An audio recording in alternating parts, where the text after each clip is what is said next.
كل سنة وانتم طيبين، أحلى عزومات بأفكار جديدة لرمضان. نبدأ الفيديو بتاعنا على طول، والذكر بتاع النهاردة هيكون استغفرك ربي وأتوب إليك. طول الفيديو قولي استغفرك ربي وأتوب إليك. حلة على النار وسني لما تسخن كده هو كويس، وانزلي فيها بشوية زيت حلوين ومعلقتين حلوين من السمن، ونزلت فيهم بثلاث بصلات كبار كده هو. وبحب دايما أحط شوية دهن ضاني كده هو يطعم لي ويحلي لي من المحشي بتاعي.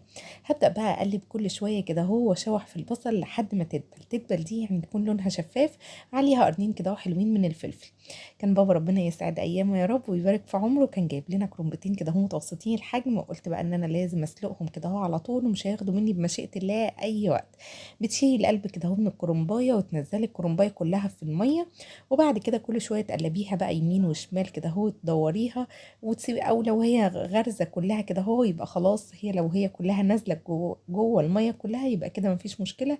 ابداي بقى ايه، طلعي يعني ميليها كده هو علشان تبدأي تطلعي الورقة بقى، طلعيها ورقة ورقة بتطلع بسهولة جدا. تعرفي منين ان الكرنب اتسلق؟ ان هو يبدأ ان هو يضطر ما يضطرش بزيادة، وفي نفس الوقت ما يبقاش ناشف بزيادة، يبقى مطري كده هو وجميل، يعني تقطعيه كده هو بايديكي يتقطع بسهولة. هبدأ بقى ان انا اطلع ورقة ورقة كده هو، واخلص الكرنباية الاولى وعلى طول هنزل بالكرنباية التانية. في الوقت ده طبعا انا بحب ان انا افرم كده هو طماطم فرمتين حلوين او تخلطيهم في الخلاط.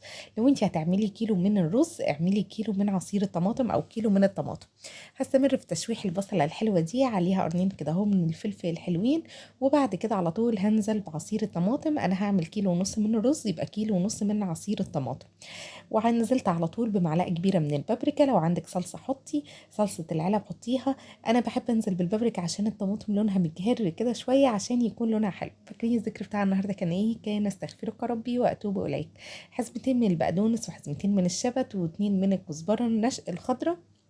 وابتديت بعد ما غسلتهم قطعتهم، ما تقطعهمش تخين قوي ولا رفيع قوي، قطعيه وسط. في بعض الناس بيحبوا دايما ان هم يقطعوها كده هو بالمقص او يقصقصوها بالمقص زي ما انت حابه. هنا بقى بالنسبه لورق الكرنب، بعد ما صفيته من الميه وعطيت له شطفه خفيفه كده، بتحطي بقى الورق كله كده على بعضه، كل العروق تتني الورق كده زي ما انت شفتي في اول المقطع ده، وبعد كده تحطيهم بالشكل الجميل اللي انت شفتوه ده. وبعد كده على طول تقولي بقى بسم الله وتظبطي الورق بتاعك. بصوا الطريقه دي بتطلع كل الورق الى حد ما قد بعضه وشكل بعضه، ما بتاخدش منك اي وقت ولا اي مجهود. بصوا بيكون الورق بقى شكله جميل ومظبوط ومرصوص كده وجميل جدا. تعالوا كده اوريكم شويه كمان تانيين، بس هظبط بس دولت الاول. طبعا لو ورق اخضر كده اهو هنحطه في قاع الحله بتاعتنا، والعروق ديت طبعا مش هرميها. كده انا شلت العروق من الجنب، وبعد كده اهو خط طولي وخط عرضي. بيطلع بقى الى حد ما الورق كده اهو على طول، يعني مش بياخد منا بقى ورقه ورقه ان احنا نقعد نقطع ورقه ورقه ولا الكلام ده، بيكون طريقه سريعه جدا اهو. بصوا تروح حاطه كل ورقه كده وتتنيها تانيتين، وتروحي حطاها كده على بعض، وتجيبي السكينه بتاعتك، والسكينه بتاعتك تكون طويله، تقطعي العروق مره واحده، وبعد كده خط طولي وخط عرضي، وبعد كده تبداي على طول ترصي في الصينيه بتاعتك. تعالوا نجهز الشوربة بتاع الطيور بتاعتنا اللي احنا هنسويها. بصلة وجزراية وقرنين من الفلفل وورق لورا لو متوفر، شوية من الحبهان، ومعايا كمان كوبيبة من القصيري. هنزل بالفرختين بلدي كده هم محترمين، وهنزل كمان بشوية حمام.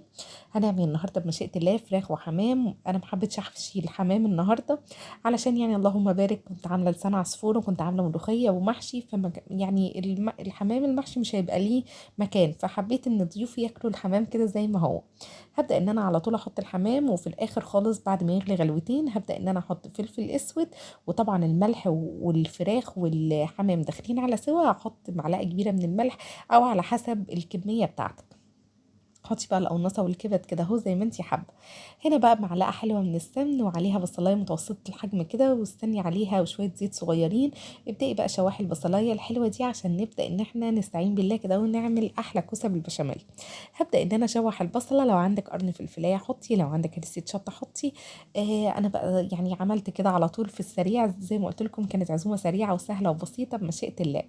نزلت على طول بربع كيلو من اللحمه. صينيه الكوسه بالبشاميل، النص كيلو كوسه تاخد ربع كيلو من اللحمه المفرومه، نزلت على طول بربع كيلو من اللحمه، عليها رشتين من الفلفل الاسود. الفلفل بيودي اي ريحه غير مستحبه، والملح بيفرولها لك. وهبدا ان انا اعصج اللحمه واشوح فيها لحد ما لونها يغمق وحد ما تتعصج.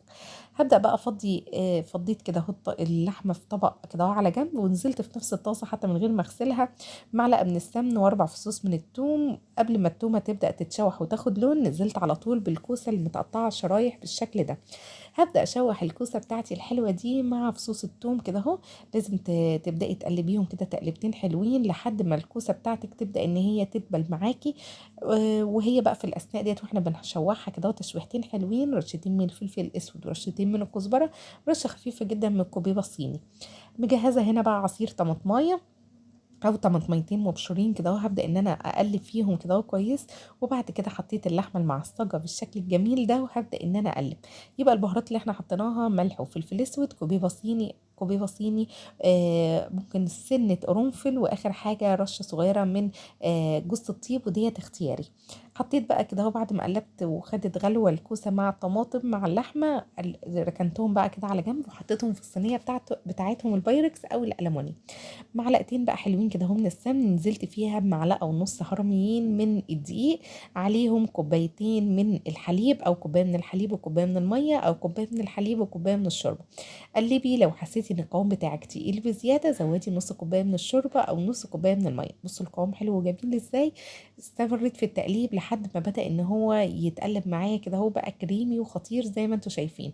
حابه تزودي الكميه بتاعه البشاميل عن الكميه دي مفيش اي مشكله. ادي بقى تسبيكه المحشي الرهيبه اللي فيها الدهن الضاني كده، واللي محليلي طعمها. خدت منها حوالي كبشتين من الصلصه اللي اتسبكت بتاعه المحشي. وهنزل بقى بالرز بتاعي بعد ما غسلته وصفيته كويس. تصفيه كده كويس من اي ميه. ممكن بقى انك تقلبيه تقلبتين كده على النار لو انت حابه ان هو يبقى من غير اي ميه ولا فيه اي ميه.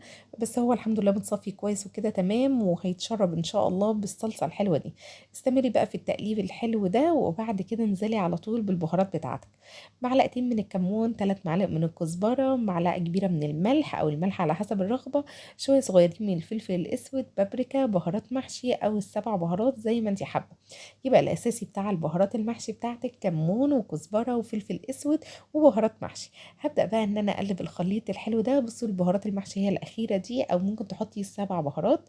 هحط بقى على طول الخضره الحلوه دي وهبدا ان انا اقلبها. ممكن تقلبي كل الخليط ده الا الخضره على النار الاول علشان تاخد تسبيكه كده، او الرز يبدا انه يتشرب من الصلصه بتاعتك. بس والله كده برضو كان طعمه جميل. حطيت بقى اللي انا قورته من الكوسه كده اهو في القاع الصينيه، وشويه ورق اخضر كده، او تحطي العروق في قاع الحله. وهبدا بقى استعين كده بالله واقول بسم الله.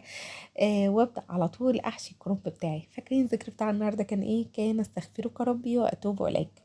بصوا بقى احلى حله محشي ممكن تعمليها في صيام رمضان بمشيئه الله، مش هتاخد منك وقت. الكرنب كده هو اسرع حاجه تعمليها، اسرع من ورق العنب بصراحه، اللي هو الكرنب والبتنجان والفلفل والكوسه. هبدا بقى ان انا اقلب الخليط الحلو الجميل ده كله كده اهو. ابدا احشيه كده اهو. يعني بصي ما ترصيش وتبقي منظمه بزياده وانتي بترصي الحله بتاعتك، عشان لما بتبقي منظمه بزياده هتلاقي احيانا ان المحشي بتاعك ما استواش كما يجب. فانت يعني الى حد ما كده اهو ما تزنقهوش قوي وانتي بترصيه كده اهو. يعني حاولي ما بين كل محشيايه ومحشيايه فراغ كده اهو، ما تلزقهمش بزياده زي ما قلت لك. كده تمام. هنخلي بقى هكمل بقى الحله دي، وبعد كده هنجهز دلوقتي الحلويات. كوبايه وتلات ارباع من السكر، عليهم كوبايه ونص من الميه. هرفعهم على النار، وبعد كده اهو مع اول غلي هوطي كده حاجه بسيطه، ما توطيش قوي. وهعصر نص ليمونه، وبعد كده هسيبه يغلي لمده 15 دقيقه، وده شربات الكنافه. هنا بقى بصلايه محترمه، شويه بقدونس، نص كيلو من اللحمه عشان نعمل احلى كفته او كفته الحاتي. عندك حته دهن حطيها. نزلت بقى على طول لرغم نص كيلو لحمه بحوالي 5 معالق كبار من البقسماط الناعم. يبقى بقسماط ناعم 5 معالق، نص كيلو من اللحمه. بصلايه محترمه كده وكبيره بميتها عادي، يعني هتتفرم كلها كده اهو في الكبه. ربطه من البقدونس كده اهو، شويه من البابريكا وملح وفلفل. فرمت كل الخليط الحلو ده بقى. لو انت عندك ميه بصل متوفره ممكن بقى تحطيه على الخليط البهارات اللي احنا بنعمله ده، ملح وفلفل اسود وشويه من البابريكا وبس كده وشويه من الكزبره. هاتي بقى عصيان شيش طاووق او تصبعيهم كده على ايديكي وابداي على طول اعملي كده اهو فيهم.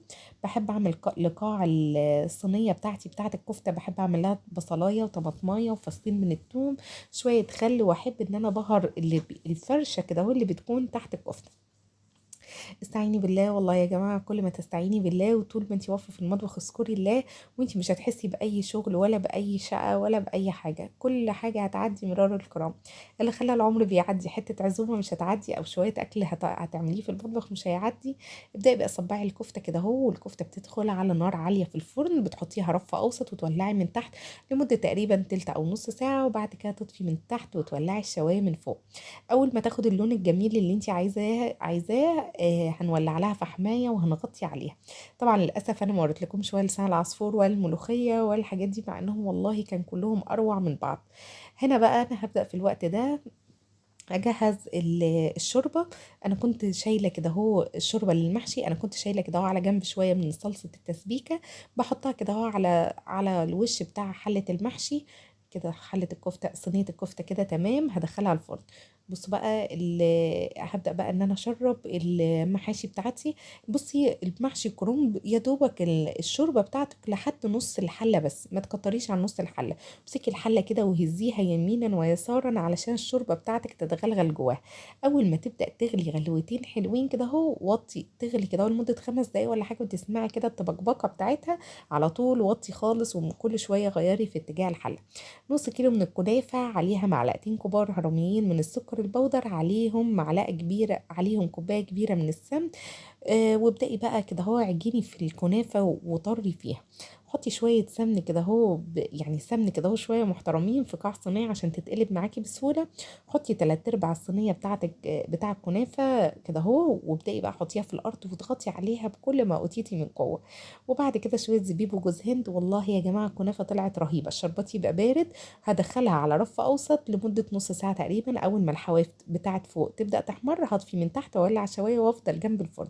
هسقيها بالشربات البارد اول ما تطلع. يا رب الفيديو بقى عجبكم، ما تنسوش اللايك. شكرا ليكم والسلام عليكم.